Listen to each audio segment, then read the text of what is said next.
Oh, breaking news.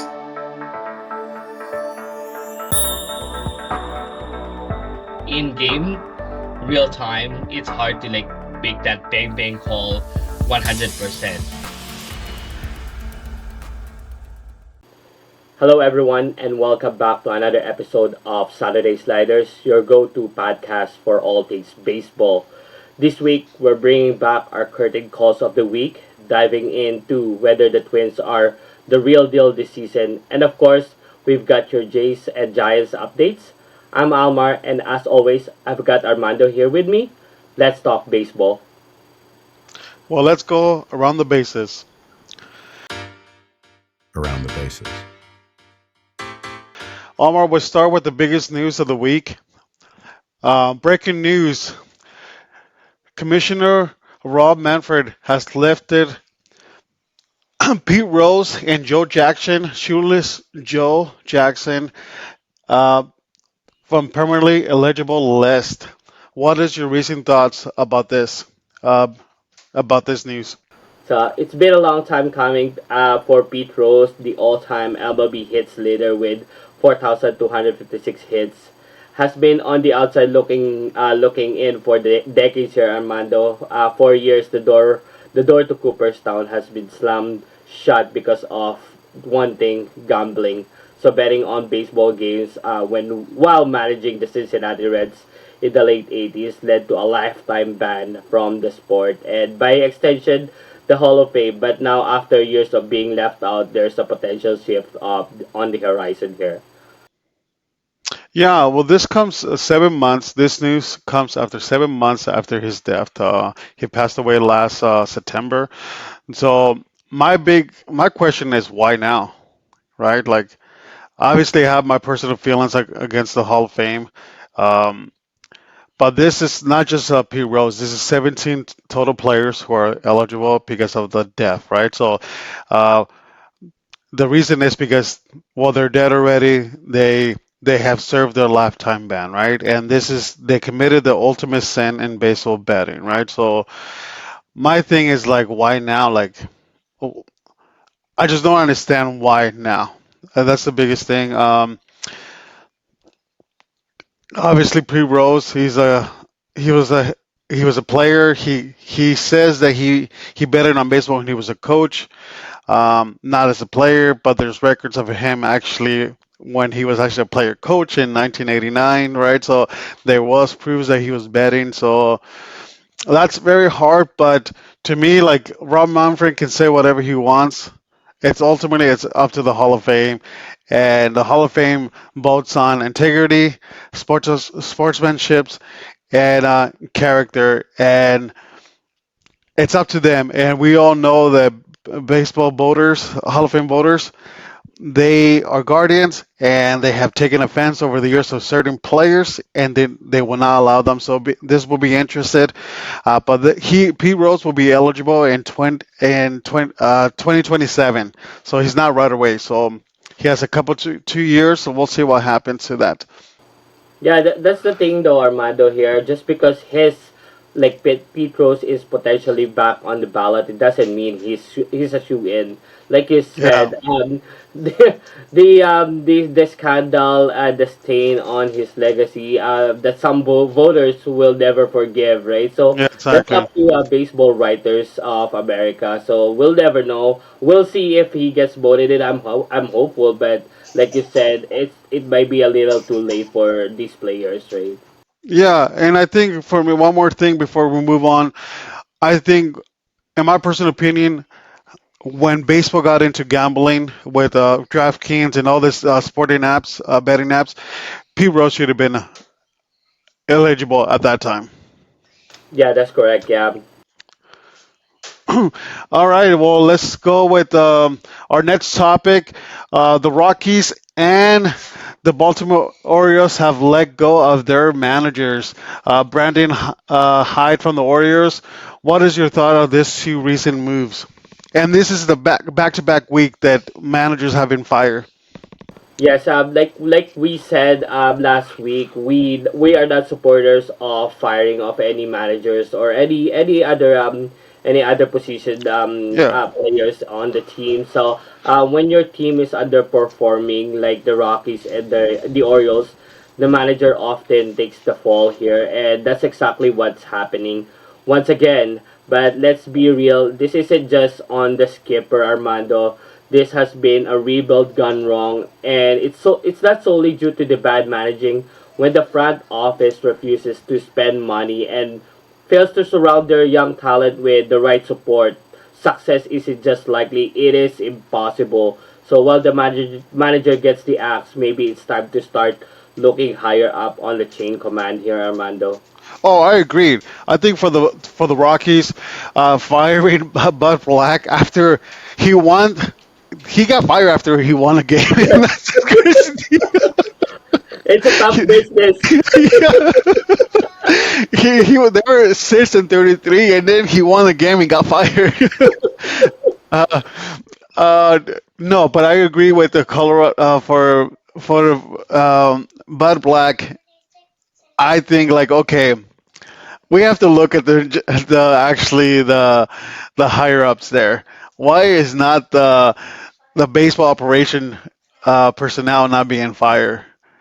Right, Yeah, like he's been actually this he's been in his title for I want to say for the last 15, 20 years, and he has not accomplished anything with the Rockies.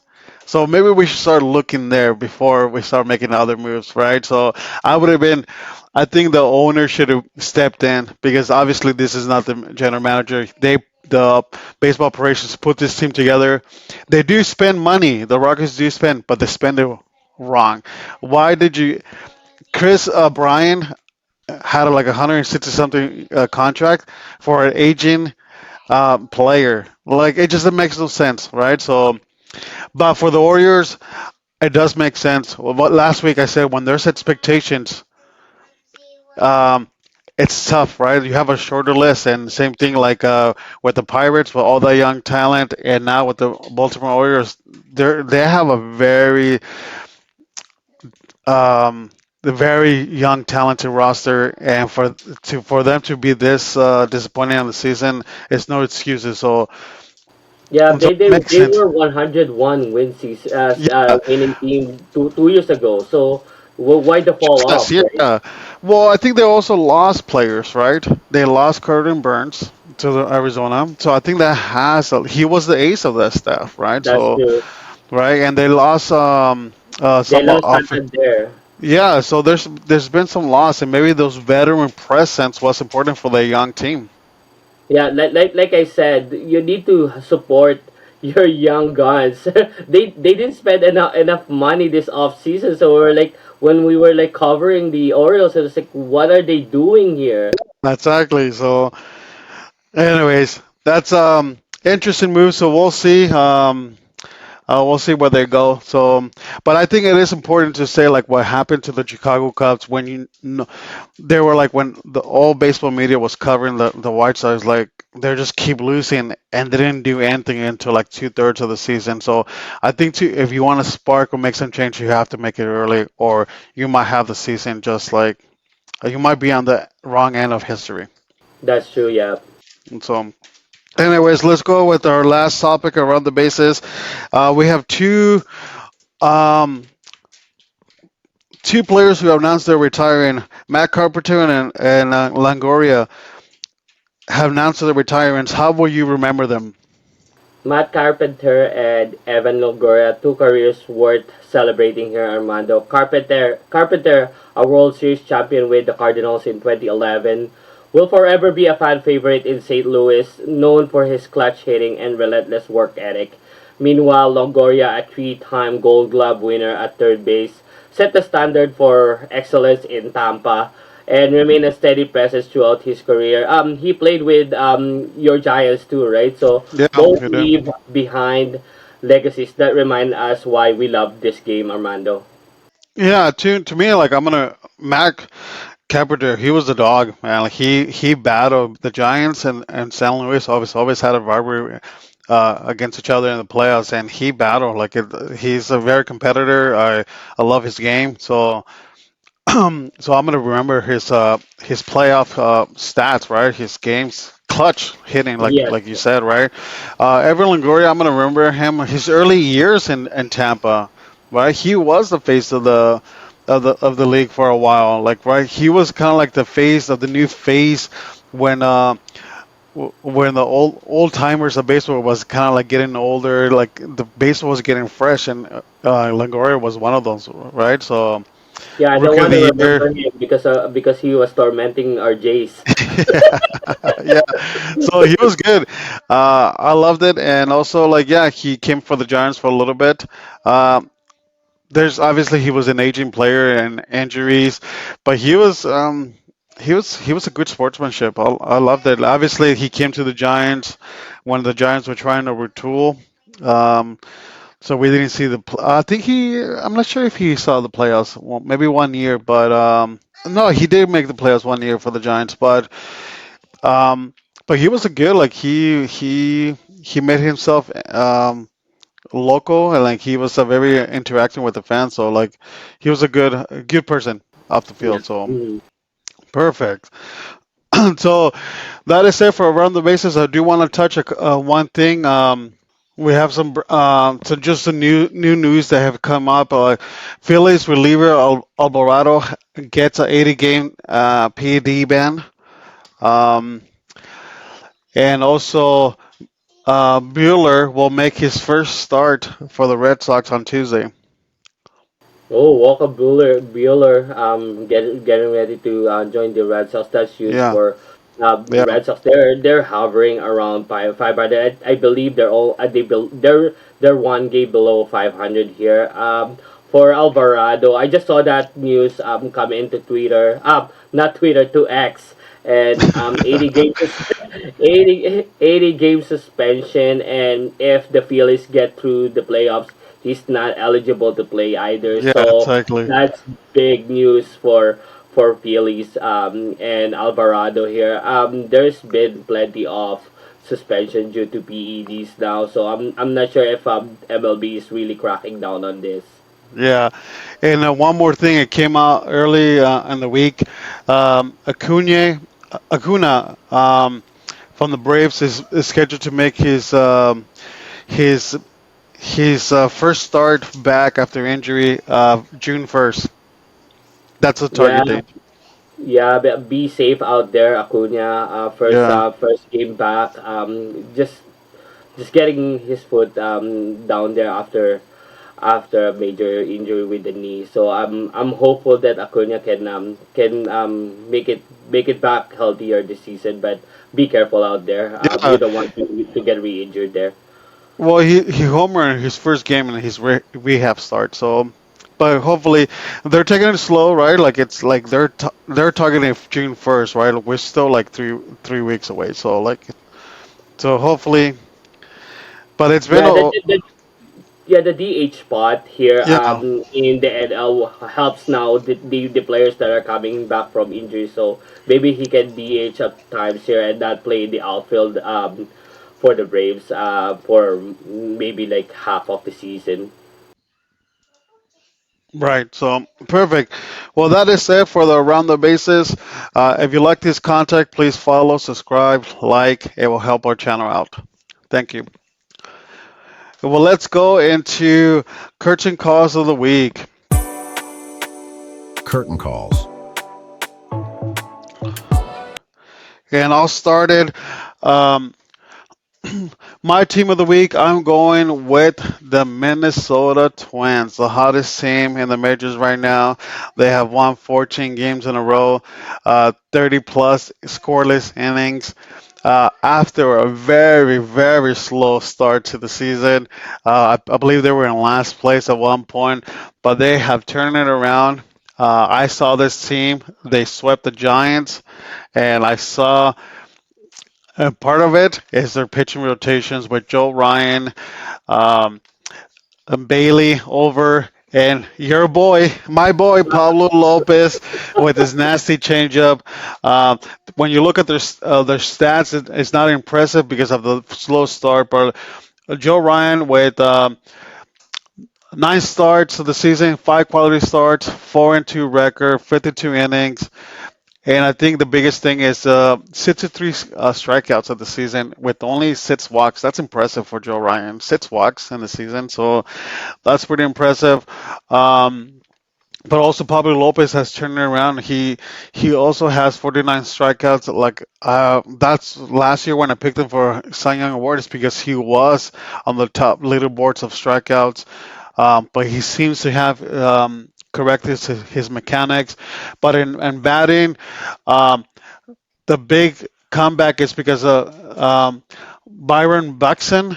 He's leading this charge on offense.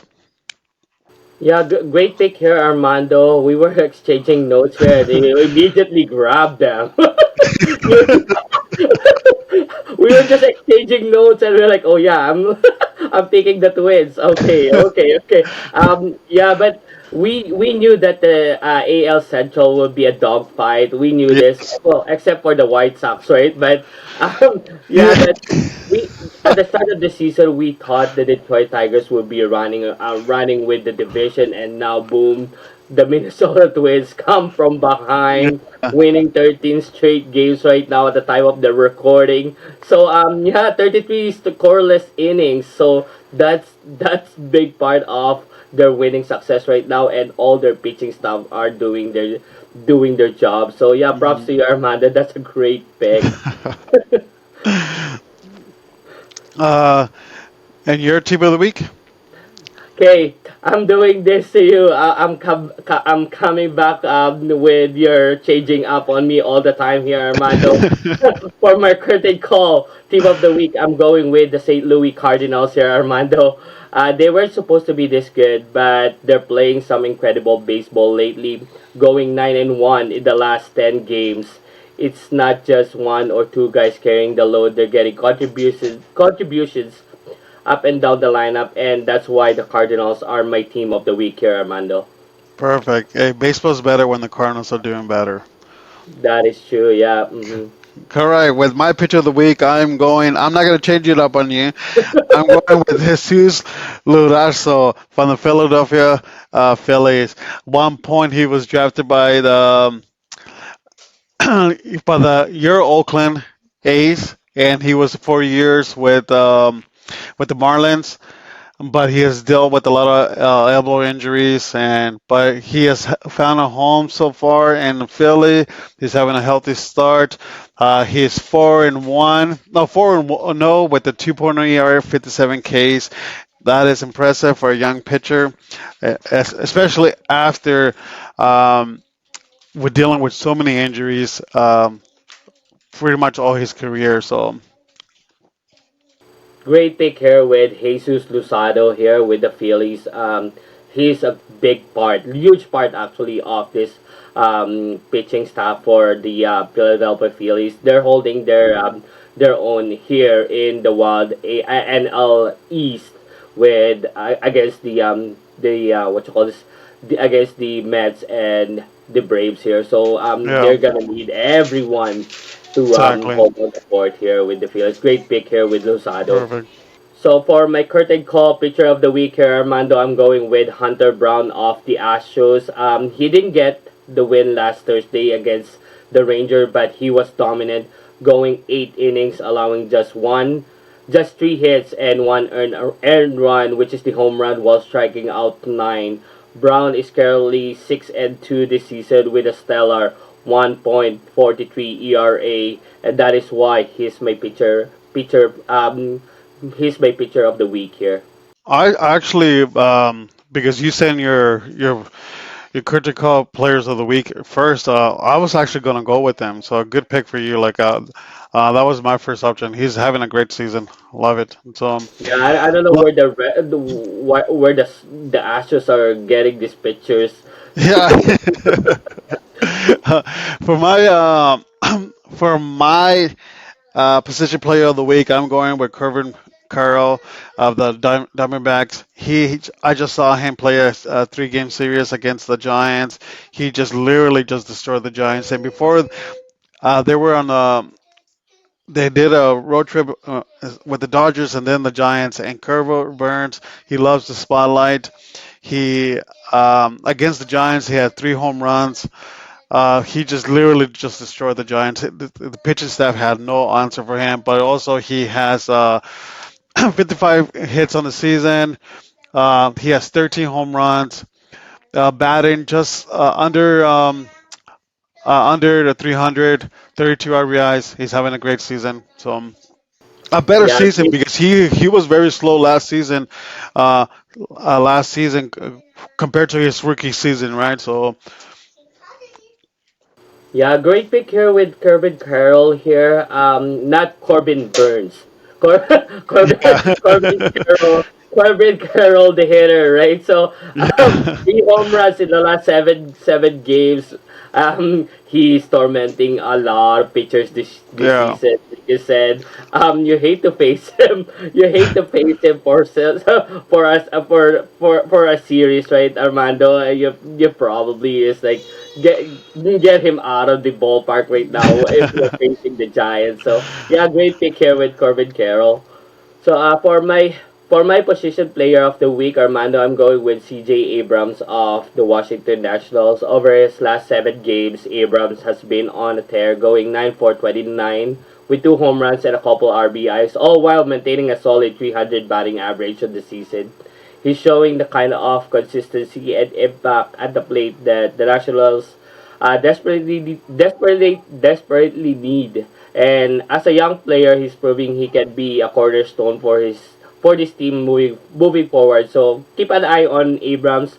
He's just getting started here, Armando. Oh yeah, and let's not forget he's one of the top leaders of stolen bases. He's fast and around the bases. So I love it. And this is one of the players that the Nationals got from the Juan Soto trade with the Padres. So I love it. I love his game. So good pick.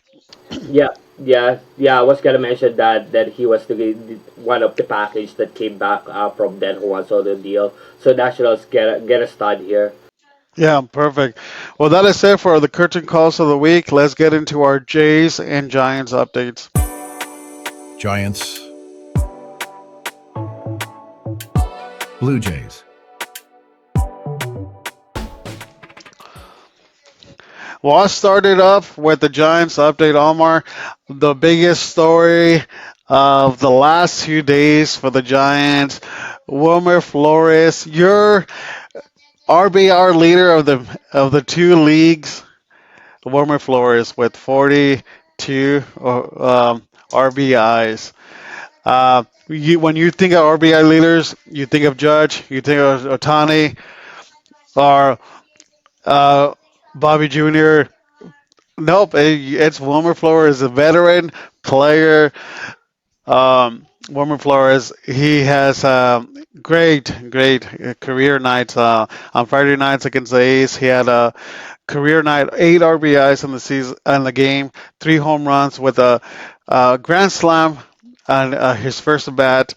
And then he follows up with a 3-run homer and those two, like man, like that was just amazing. But then he had a solo home run in the eighth, just amazing. I'm just everybody's so happy for him. You know, especially I've been talking about Wilmer Flores. The Giants had a decision to make. Um, what to do, like to delay just part ways because of all his injuries, but they stuck with them and they're being rewarded. Both sides are being rewarded right now, so I love it. So yeah, and yeah, like we can't say good things about him, Wilmer Flores. What do you think about his historic night? Well, you love those RBIs, you love those home runs. He currently have 10 right now, but the clutch hits is what you need. The clutches is what we're seeing with Wilmer Flores here, which is great news for Giants.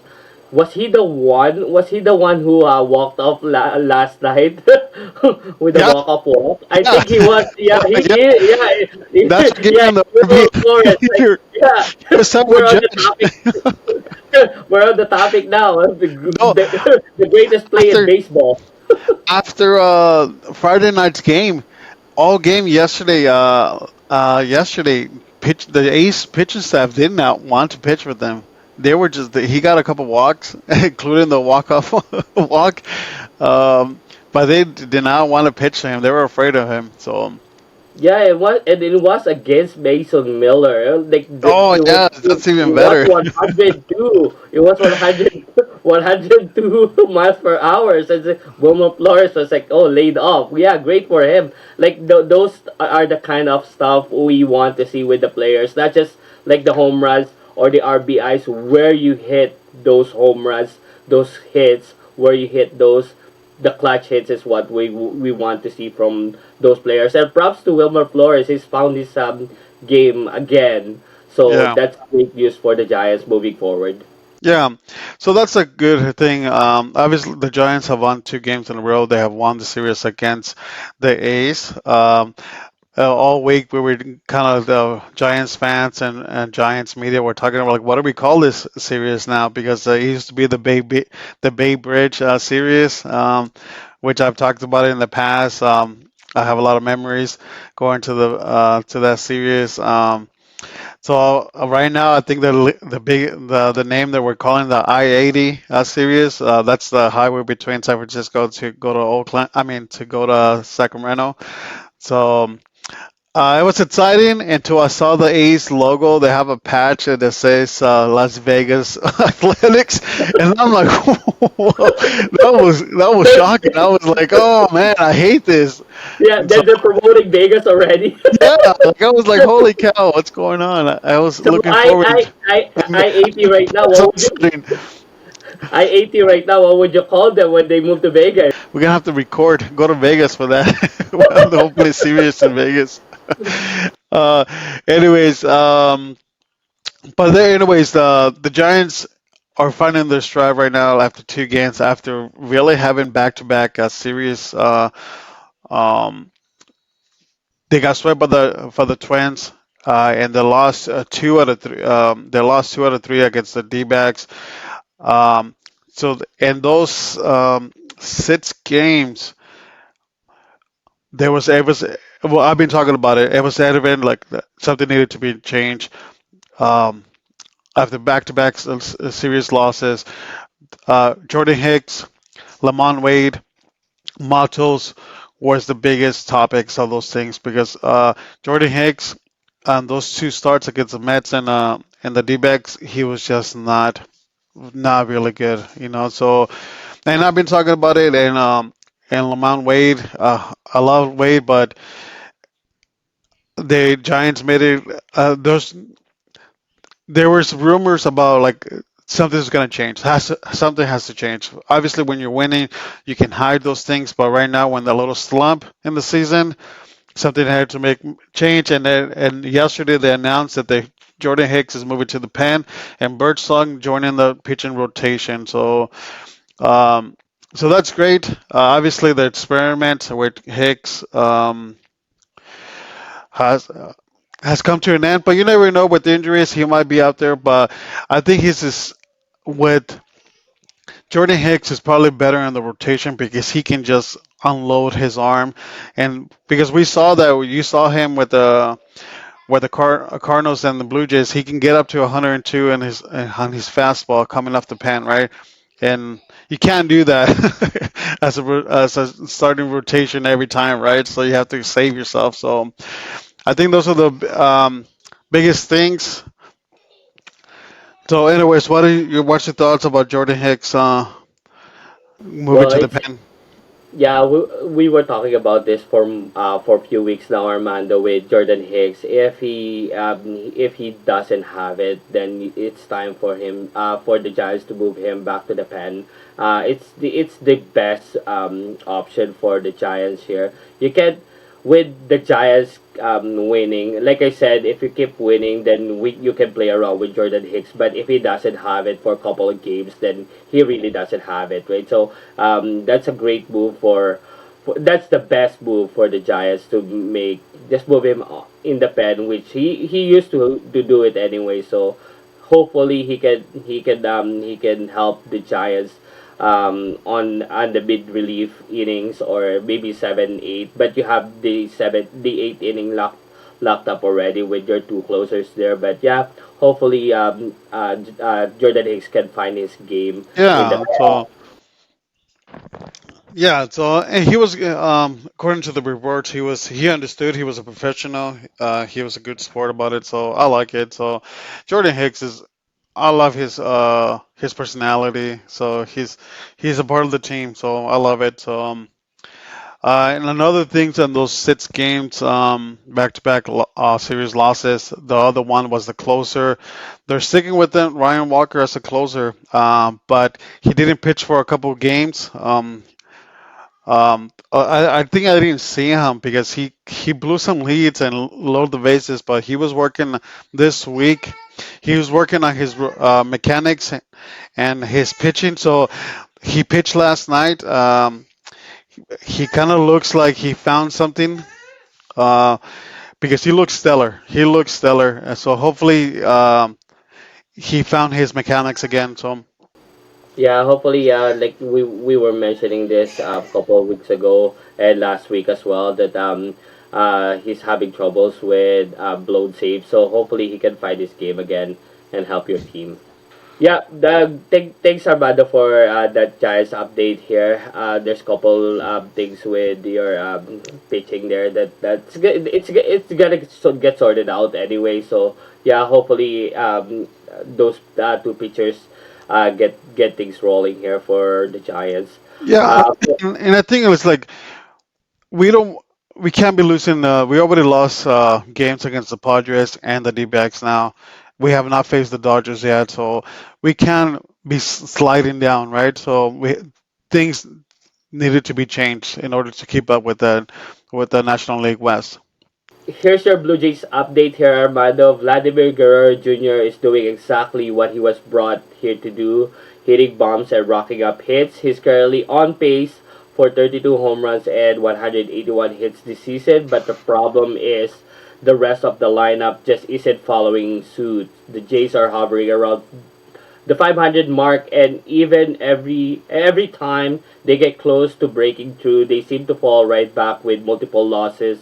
It's a cycle they can seem to shake here, Armando. One of the key issues, the bullpen, is getting overworked, and it's starting to show. Jeff Hoffman is a prime example. He gave up a grand slam that ballooned his ERA to 6.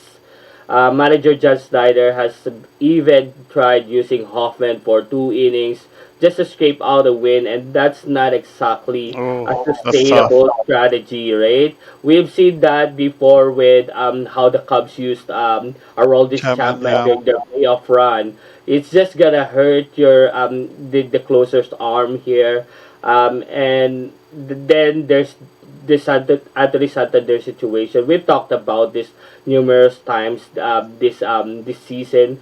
We thought he was just a slow starter, but now he's not only struggling at the plate, but also landing on the injury report. The Jays brought him to protect Vlad in the lineup, and so far, that plan isn't Mm. working out. I don't know what the Jays, what's next for Santander and the Jays. That's the big question here, Armando, with the Jays. So there's still under 500 here, and that's not we envisioned the Jays to like to what 2 months now. Yep. So yeah, that's your Blue Jays update. It's an up and down. It's an uphill battle every game. Either we can't hit or we can't pitch. So that's it's just frustrating to watch Oh, I them. know. I get it, man. Like watching sports, your teams hover around the 500. That's a frustrating thing, right? Because they're not really out, but they're not really getting into a row. But you kind of invested, right? So if they're having a terrible season, it's like easy to turn off the TV, do something else. But they're just keeping you there, right? So, but Yeah, I'm glad that Vlad, like when I turn on the highlights, like I'm glad that Vlad is just having a good season. yeah, So and I love yeah, seeing that with the code and the blue blazer, and like I love that. So yeah.